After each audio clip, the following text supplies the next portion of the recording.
Cresci a pensar que tudo se abrevia demasiado, tudo parece apressado para mudar, apressado para acabar.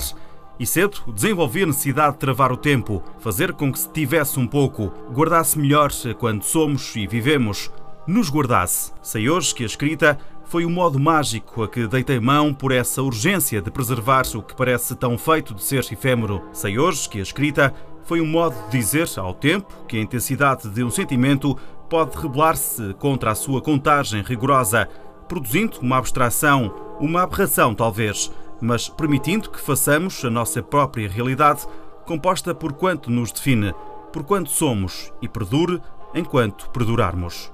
Por algum defeito, fui sempre atento à perda. Talvez a escassez de tudo fosse tão grande que criasse em mim a atenção ao mínimo. Lembro-me de ir guardar sob o tanque, nos dias de chuva, os vasos com as plantas mais delicadas.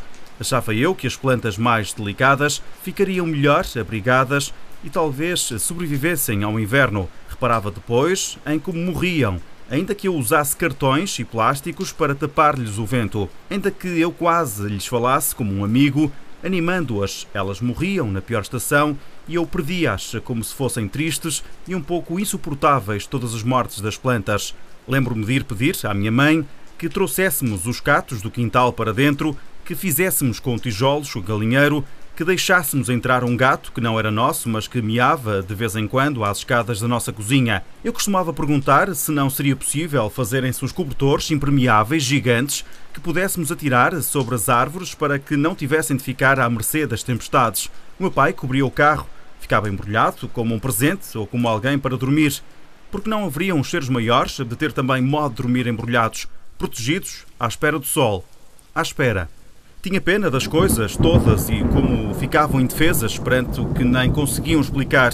Nas janelas da marquise antiga, a deitarem sobre o extenso quintal, os temporais eram sempre como guerras entre o céu e a terra. Uma guerra que me parecia matar gente, bichos e plantas pela violência com que se abatia nos vidros tão frágeis e abanando o telhado, abrindo brechas e vento passando numa sinfonia de assobios por toda a casa. Eu lembro-me de dizer ao meu cão as coisas mais espertas para aquele perigo. Ensinava-lhe tudo, dizendo-lhe claramente que durante as chuvas era importante estarmos abrigados e fugir do vento por causa das gripes.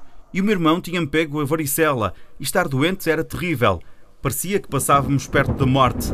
Assim, em visita, como a ser se entrávamos ou não. O meu cão era pouco inteligente porque, arreliado com os relâmpagos, ladrava como maluco e a minha mãe enxutava-o para a casota dele, lá fora. À noite, sobretudo à noite, ele ladrava um tempo amedrontado e eu, que acreditava em Deus, rezava por ele para que tivesse coragem e não morresse naquela guerra. O inverno era vencido assim, chuva a chuva, medindo o vento, suspeitando do frio, comendo a sopa, que eu tanto odiava por estar convencido de que nas couves havia um milagre contra a gripe e, por isso, contra a morte. Assustava-me a morte até dos objetos. Detestava que desaparecessem coisas lá de casa e guardava o que podia, sobretudo o que me parecia dotado de alguma delicada beleza, o que me sugeria ter sido feito com sensibilidade ou se sentisse o que parecia ter sensibilidade. Empilhava as pratas dos chocolates, algumas com bonecos estampados, ficava com as caixas de fósforos para transformá-las em carros ou comboios, enchia uma lata com vidros brilhantes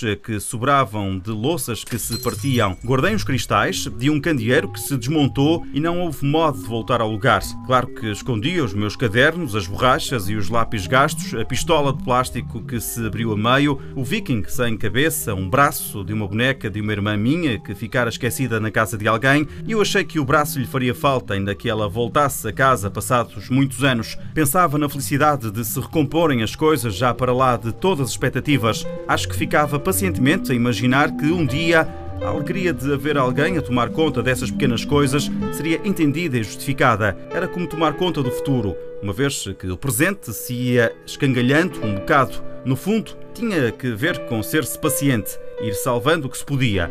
A felicidade podia ser isto, praticar as salvações, até nos sentirmos salvos também. Com esta cabeça, fácil é de perceber que esperar por ser também abatido se tornou uma constante, porque, por mais tempo que se vá estendendo diante de mim e por mais completa se torna a vida, tanto mais se perde, se adia, se impossibilita, criando no meu espírito essa inelutável convicção de que tudo é uma urgência e tudo está rapidamente a passar, a acabar.